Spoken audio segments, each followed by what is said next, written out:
महाराज दोनों गंगा जी का ध्यान करते हैं, पति और पत्नी मिलकर के। तपस्या की, गंगा जी प्रकट हुई। एक बात कही है, महाराज प्रतीक, हम तुम्हारी शक्ति और भक्ति पर बड़े प्रसन्न हुए, तुम हमसे वरदान मांग लो। हाथ जोड़कर महाराज प्रतीक बोले हैं, मां, मैं एक चीज से बहुत दुखी हूं। हमारे घर में कोई बालक नहीं है, हमारे घर में एक बालक पैदा हो जाए तो सब सुख हमारे पास आ जाएंगे। मां, हमें एक पुत्र चाहिए। गंगा जी बोली, ठीक है, अगर पुत्र की जरूरत है तो जाओ, हम तुम्हें वरदान देते हैं, तुम्हारे घर में पुत्र होगा। और कुछ कहना है? मां, हाँ, भला मुझे क्या कहना है?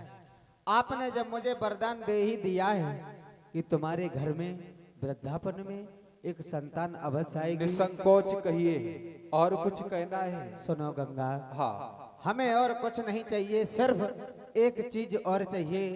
बोलो। मां, अगर हमारे घर में किसी संतान का जन्म हो जाएगा, आप हमारे पुत्र की पत्नी बने, बस, और कुछ नहीं चाहिए, कुछ नहीं चाहिए। महाराज बोलो। प्रतीक बोले हैं, मां, हमें और कुछ नहीं चाहिए, जो हमारे घर में बालक हो उस बालक की आप आगे चलकर उस बालक की पत्नी बने, उसके साथ में विवाह हो आपका, बस ये, इसके अलावा हमें कुछ नहीं चाहिए। गंगा मुस्कुराई,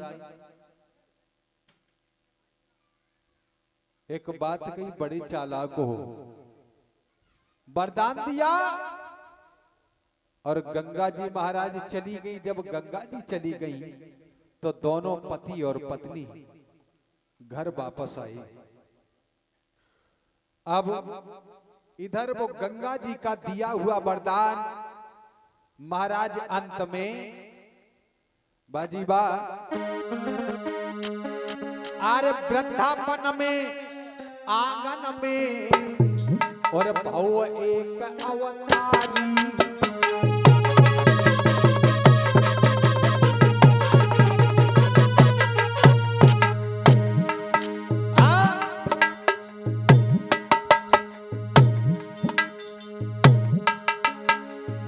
सांतन रखी दो नाम रे,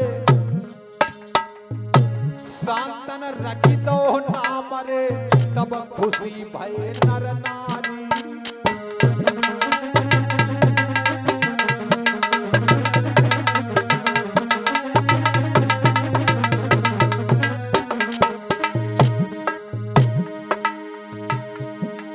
महाराज भूप को छाई खुशी अपार, पति बधाई द्वारे पे तो लुटवाओ अतिदा।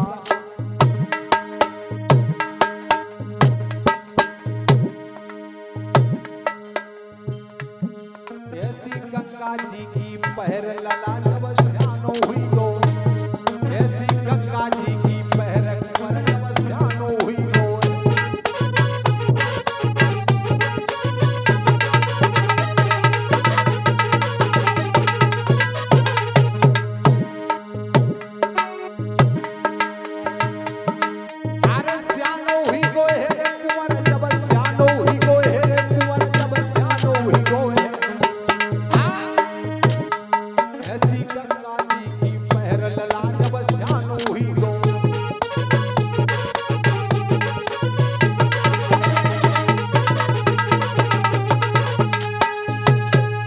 महाराज प्रतीक के आंगन में वृद्धापन में महाराज एक बालक ने जन्म लिया।